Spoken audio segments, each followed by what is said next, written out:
$412,000. That's what a house in Austin, Texas closed for last month. 3 years ago, the same property sold for $700,000. The seller wasn't just absorbing a loss. They were relieved anyone showed up with an offer at all. That's a 41% collapse in what was supposed to be the most bulletproof real estate market in the country. And Austin didn't crash in a vacuum. It was a preview. We've been combing through the latest numbers from Zillow, Redfin, and Realtor.com, and what we found is alarming. There are 10 cities right now carrying the exact same warning signs Austin showed before everything unraveled. Whether you're sitting on a home, actively house hunting, or waiting for the right moment to list, this data could be the difference between a smart move and a six-figure mistake. We're walking through all 10 cities and laying out exactly what the numbers are showing. Information that's largely flying under the radar. But here's what you really don't want to miss. At the end, we break down 3 specific plays that the sharpest investors and analysts are making right now. One for homeowners, one for buyers, one for sellers. That breakdown alone could reshape how you think about the next 90 days. And city number 4, that one is unlike anything we expected. Make sure you stick around for it. Let's start with Austin, because this market is the blueprint for everything that follows. A Redfin agent in Austin recently described a situation that tells the whole story. Her buyer submitted an offer of $450,000 on a home listed at $599,000. That same property would have fetched north of $700,000 2 years ago, probably within 48 hours with competing offers on the table. The agent's assessment? There's a real chance the seller accepts. That's where Austin stands today. Here are the numbers. Austin's median home price has fallen 25% from its May 2022 peak, dropping from roughly $550,000 to around $412,000. Active inventory now shows 128% more sellers than buyers, the most extreme supply-demand imbalance of any major metro in the country. Nearly half of all listings, 48%, have taken price cuts. In outer suburbs like Liberty Hill, that figure climbs past 62%. And homes under contract are sitting an average of 106 days before closing. That's almost double the national average. So how did this happen? Austin was the defining story of the pandemic housing surge. Remote workers poured in, prices shot vertical. Nobody thought it would stop. But builders responded by launching a construction wave the city had never seen. Then mortgage rates climbed, remote work reversed, and suddenly there were far too many homes chasing far too few buyers. Classic boom-bust dynamics, playing out in real time. Here's what should concern everyone watching. When we dug into housing data across the country, we found this exact same pattern developing in 10 other markets right now. Each city has its own version of the story, but the underlying formula is nearly identical. And before we get into that list, if this kind of market intelligence is giving you an edge, turn on notifications. We publish fresh housing data every single week. And the viewers who catch it first are the ones positioned to act while others are still reacting. Now, the reason this is spreading isn't random. There's a specific combination of pressures at work, and once you recognize them, you can spot them in any market. 3 things are happening simultaneously across all of these cities.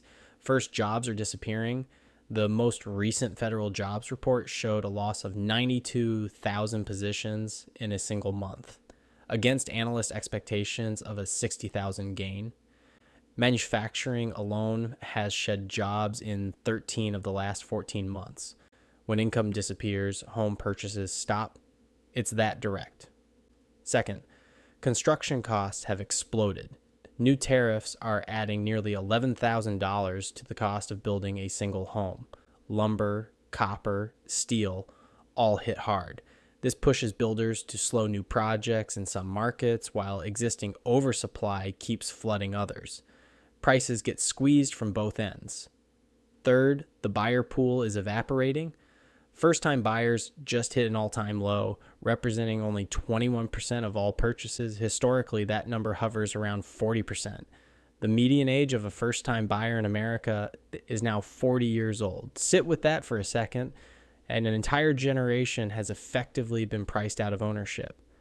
When you combine job losses, cost pressure, and a shrinking buyer pool in the same city at the same time, you have a correction in the making. These 10 cities have all three conditions active right now. City 10, Colorado Springs, Colorado. Prices here have slipped 5.2% from their peak, and inventory is building steadily. The defense and military sector that anchors this economy is feeling strain from federal budget uncertainty. Sellers are already beginning to chase prices downward. If you own in Colorado Springs, watch local employment data closely over the next 2 quarters. City 9, New Orleans, Louisiana, down 14% from peak, and this decline is among the most underreported in the country. Insurance costs here have become genuinely brutal, among the highest in America outside of Florida. Layer that on top of persistent population loss and a tourism economy that never fully recovered, and you have a market quietly bleeding month after month. City 8, Dallas, Fort Worth, Texas. This one stings. DFW was considered close to recession-proof, but prices have dropped 5.7% year over year, and inventory has ballooned. The same overbuilding dynamic that broke Austin is now catching up to Dallas. Construction permits surged through 2022 and 2023, and that supply is landing in a market where buyers are sitting still, waiting on a rate relief. Sellers here are offering concessions they wouldn't have entertained 2 years ago. City 7, Phoenix, Arizona. Phoenix was one of the biggest pandemic boom towns in America, and it's now giving back a significant portion of those gains. Zillow data shows an 8.5% year-over-year price decline. Investor activity, which inflated a major share of the price surge, has pulled back sharply. Many institutional single-family rental portfolios that loaded up on Phoenix homes in 2021 and 2022 are now underwater on their original price assumptions. When institutional capital retreats, everyday sellers absorb the fallout. If you're still with us, the next 5 cities are where things get serious. Pay very close attention if you own property in any of these areas. And if you've been sitting on the sidelines as a buyer, some of what's coming might actually work in your favor. This data moves fast, and we track it weekly, and staying ahead of these shifts is exactly how people in this community protect and grow their wealth. Share this with someone who needs to see it, and make sure notifications are on so you don't catch this 3 weeks too late. City 6, Jacksonville, Florida. Jacksonville attracted a wave of pandemic relocators drawn by relative affordability. But that affordability is being quietly erased by insurance costs and rising property taxes. Listings are accumulating, days on market are climbing, and the condo segment is getting hit by the same special assessment crisis spreading across the state. Inventory is up more than 30% year over year. Jacksonville was supposed to be the sensible alternative to Miami and Tampa. Now it's showing the same structural pressure. City 5, Cape Coral, and Fort Myers, Florida. Cape Coral is down 18% from peak with no clear floor in sight. Hurricane Ian left lasting damage this market never fully absorbed. Insurance providers pulled out in large numbers. The ones that stayed doubled and tripled their premiums. Now you have homeowners who literally cannot afford coverage on what they own. Listings are flooding the market, and inventory here is among the highest anywhere in the state. If you purchased in this corridor in 2021 or 2022, the financial math is extremely difficult right now. City 4, Washington, D.C., this is the one I mentioned at the open. The reason it stands apart from everything else on this list is that what's happening here has no parallel in any normal housing cycle. This is entirely policy driven. The elimination of over 200,000 federal positions has hit the DC metro with a force and speed the market was completely unprepared for. Home listings have surged 25% year over year. the sharpest single spike Redfin has recorded in its tracking history. Median listing prices have dropped nearly 15%, falling to around $624,950. In Alexandria, Virginia, listings jumped 41%. Montgomery County, Maryland saw a 38.5% surge in new inventory. What separates DC from a typical correction is the velocity. Austin took roughly 2 years to break down. DC started cracking within months, and the damage isn't contained to residential real estate, restaurants, retail, commercial property. Everything tied to that federal employment base is under pressure.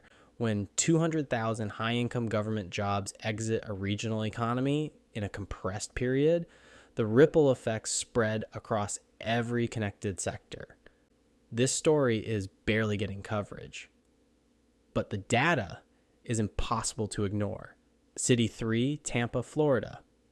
Tampa's Case-Shiller Index has now declined for 13 consecutive months, sitting at negative 3.9% year over year and still accelerating. Tampa was one of the defining destinations of the Sun Belt migration boom, and now it's caught in the same three-way squeeze hitting the rest of the state.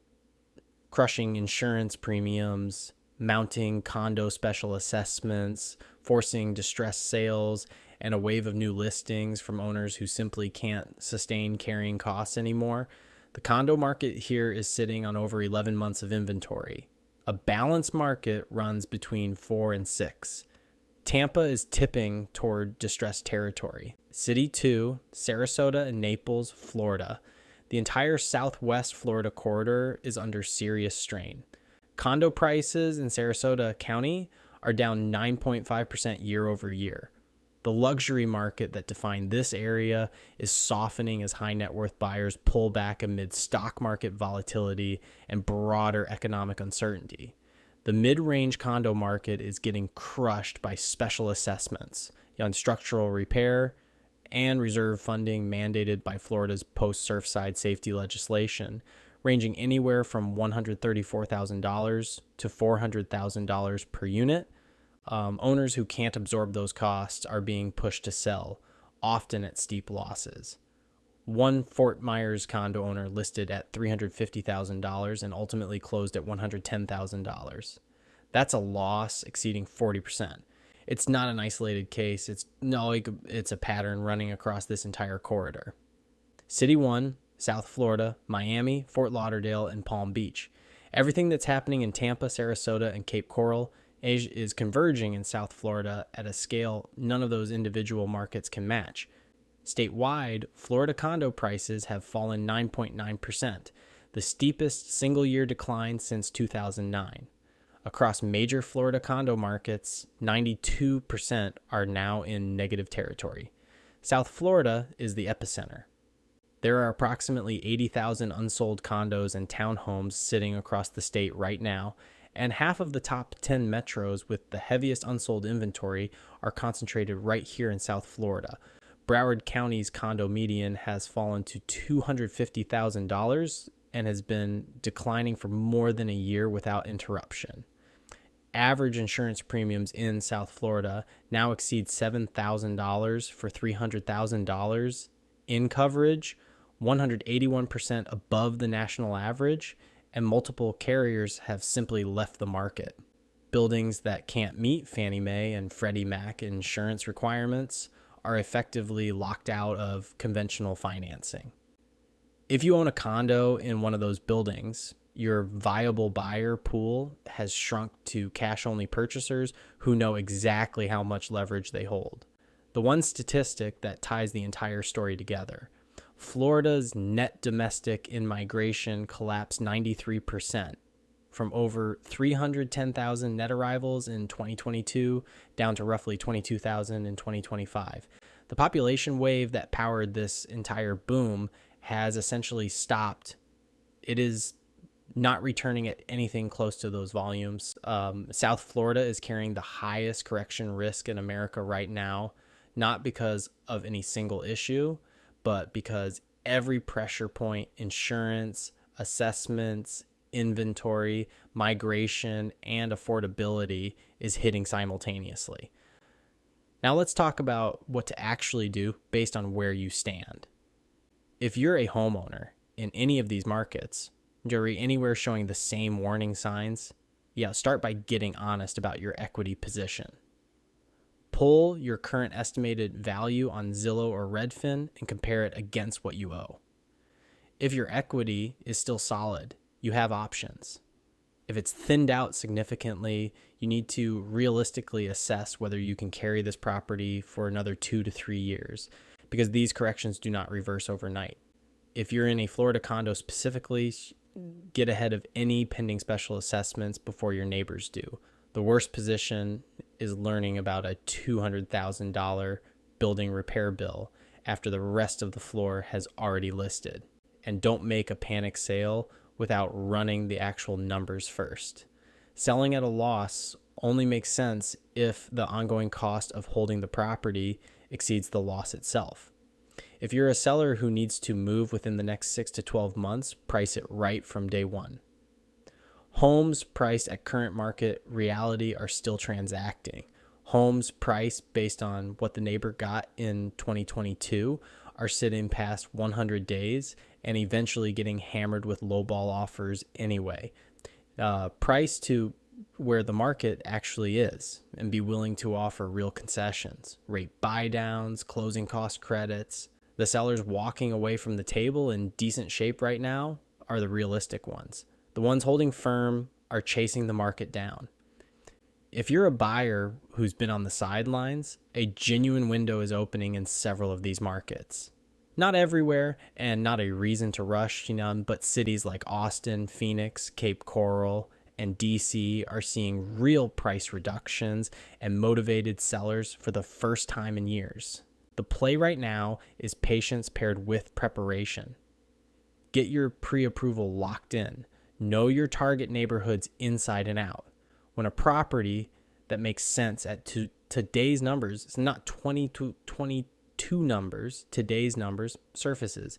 Be ready to move and negotiate hard. Ask for rate buy downs. Ask for closing cost credits. Sellers are agreeing to terms they wouldn't have entertained 18 months ago. The buyers positioning right now are the ones who will look back at this period as the window they didn't miss. Here's the bottom line. Austin was the early signal. The forces that broke it, overbuilding, job losses, a shrinking buyer pool, are now showing up in cities across the country. Some of these markets will stabilize, others have considerably further to fall. But sitting on this information and doing nothing is the one option that makes no sense, regardless of where you are in the market. If this breakdown helped you see things more clearly, make sure you're subscribed and have notifications turned on at US Realty Pulse. We track this data every single week, and the people who catch these shifts early are consistently the ones making smarter decisions. They come back and tell us in the comments that they saw it coming and saved thousands because of it. We want that to be you. Drop a comment below and tell us which city surprised you most. And if your market didn't make this list, but you're seeing the same warning signs locally, let us know. We may be covering it in the next video.